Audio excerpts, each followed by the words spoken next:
Hope everyone had a fantastic day, and I have to say it feels really nice in here. I was going to make the joke earlier that this is one of the first EarthRanger user conferences with air conditioning, and then this morning it was just a hot box in here, and so my joke was ruined, unfortunately. But I'm glad it feels a lot better now. I hope that everyone had a really productive, fantastic day, met interesting people, heard interesting things. Yeah? Awesome.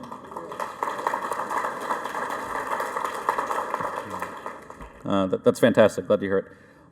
So I was also, looks like we have room on the sides, but people just be mindful as other folks come in to please squish inwards so there's room on the ends too. So I have the pleasure of introducing our next keynote speaker, Bennett Kahuure. Bennett is the Director of National Parks for the National Parks and Wildlife for the Ministry of Environment, Forestry, and Tourism of Namibia. And very impressively, Namibia is one of the very few places on the planet where nearly half of all of its area actually resides in protected lands. And we have Bennett and his leadership to thank for the management of that. So, Bennett, we're really looking forward to hearing what you have to say. Please join me.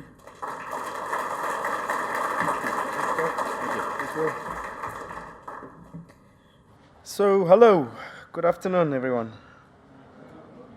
My name is Bennett Kahuure. As introduced by Jeff, I'm the Director for Wildlife and National Parks. I'll be walking you through this presentation this afternoon. I hope I will not bore you. But I first and foremost just want to thank the collaboration of EarthRanger and SMART. Thank you guys for inviting us. Real pleasure to be here. And I'm deeply honored to give this keynote address. But before I start, I'd really like to also say a few words on behalf of my team. I have a full delegation here of Namibians. Thank you guys. Thank you for putting this presentation together. Thank you for the hard work. It's through your dedication that I'm super proud to be here this afternoon. So thank you.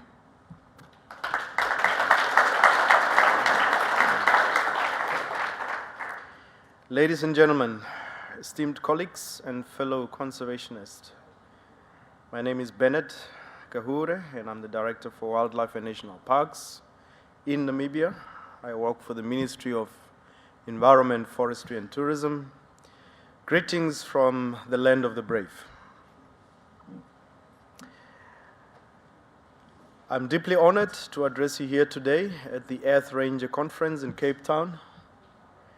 This gathering is a testament of our collective dedication to preserve the earth, its beauty, and the diverse life it sustains.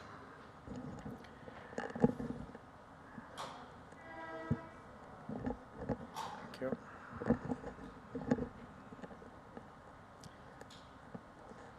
Looking at the modern technology tools that will enable us to fulfill our mandate to protect wildlife and the wild places. Namibia has long been recognized for its vital role of protecting areas and the preservation of its natural heritage.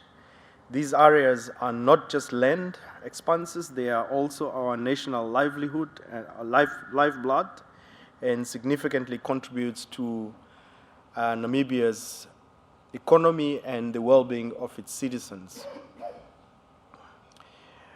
Namibia is one of those countries that has long enshrined the protection of the biodiversity and the protection of wildlife in its constitution. This is a country that is just 32 years old. As you can see on your left-hand side, that was the situation in 1990, where we had 20 state protected areas, all depicted in the dark green color. They represent about 17% of the overall land mass of Namibia. By 2023, we eclipsed all of that by having the addition of our communal conservancies and other state-protected areas, such as concessions, and the entire land coverage, as we speak, is at 46% of the entire country. We are also proud of our Namibia community-based natural resources management program, commonly named the CBNRM program, which covers a total of 182,000 square kilometers, almost 60% of all communal land with an estimated population that is involved in this program of just close to 250,000. The country has almost registered just a typo there, 86, not 90, registered communal conservancies, 46 registered community forests.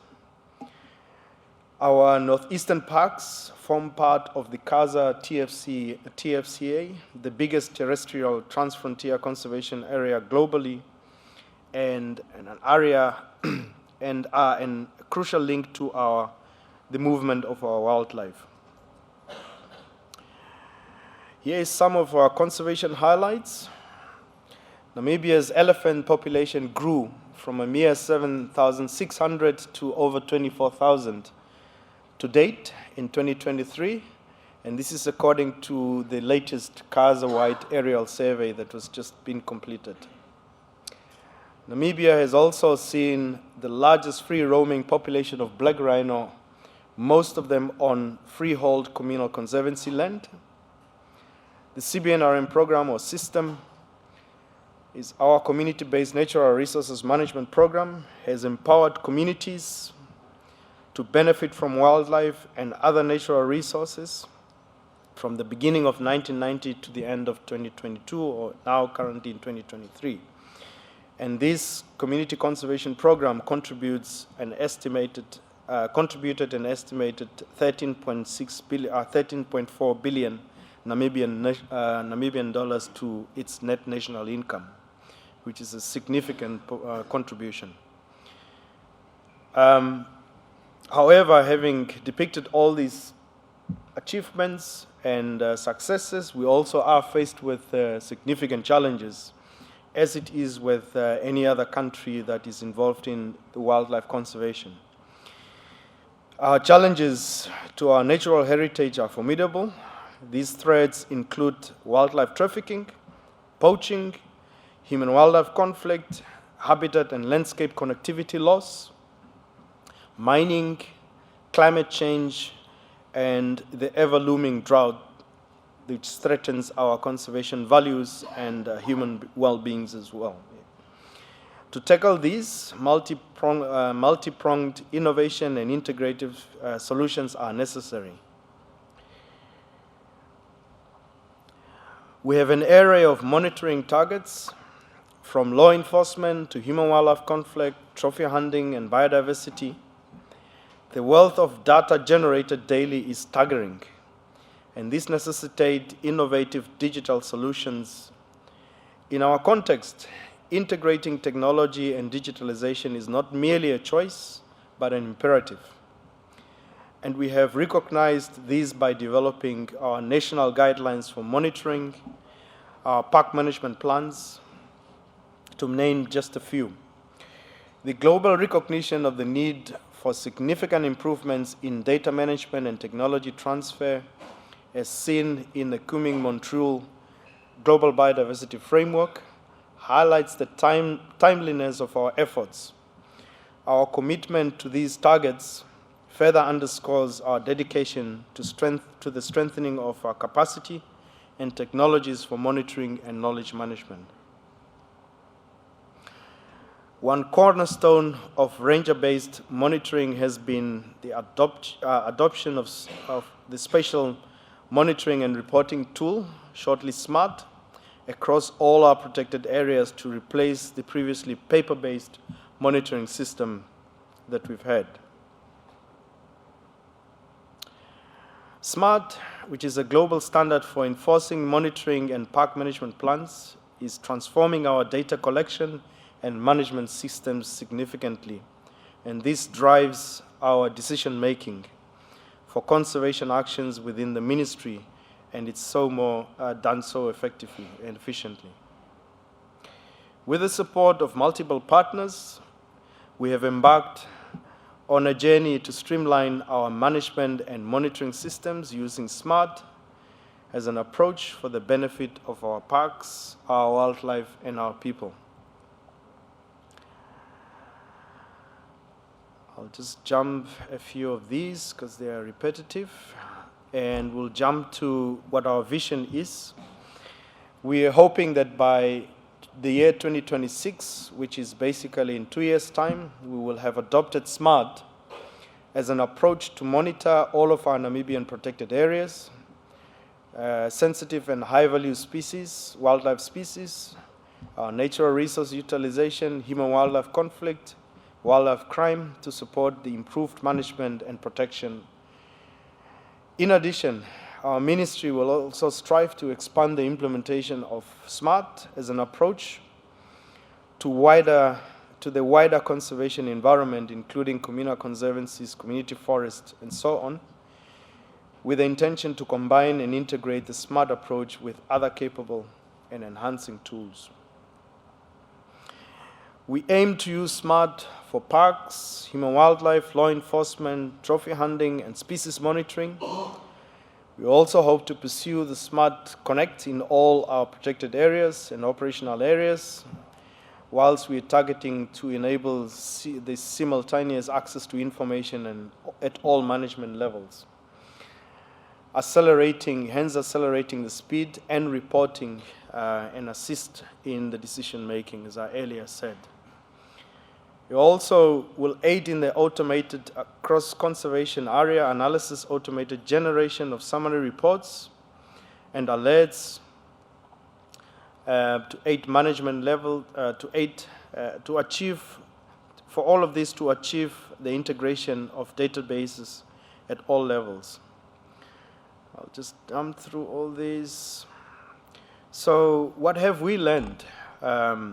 And what lies ahead in terms of our SMART implementation and the approaches that we've adopted? We will strengthen our natural resource and biodiversity management with the help of our partners through digital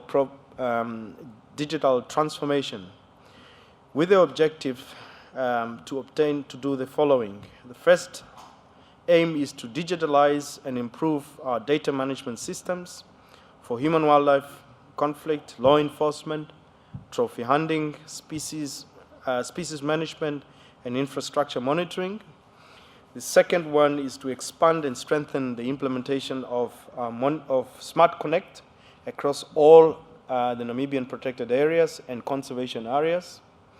And thirdly, we hope to adopt new technologies for innovative monitoring systems, species management, and also to stem the threats from wildlife crime and poaching and so on.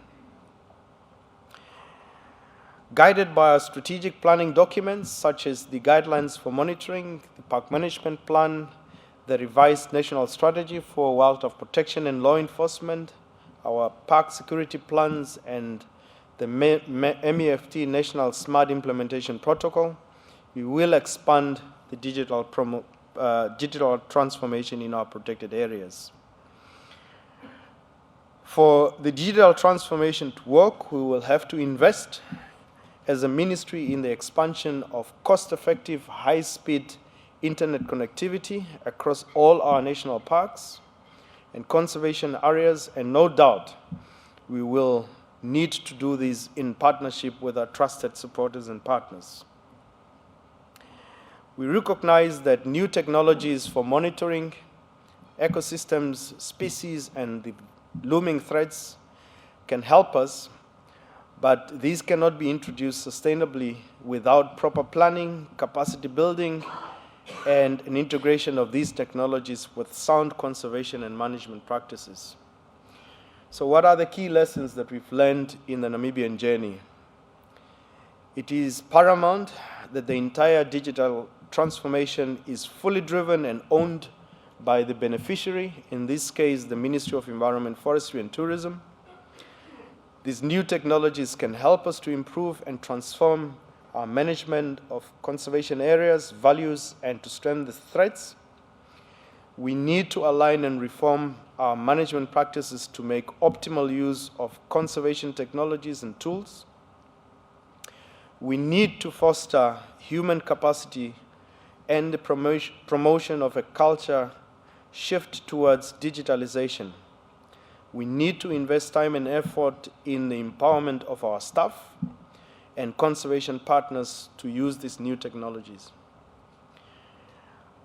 With these few presentation in the statement, I thank you for listening to me, and I wish you all a insightful EarthRanger conference. Let us transform conservation together. Thank you very much.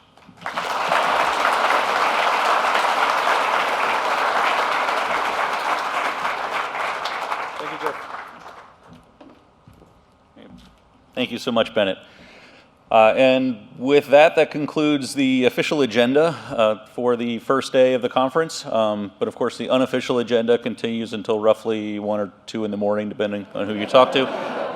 So I look forward to seeing you all at the collection of restaurants and bars and having many more conversations. Thank you.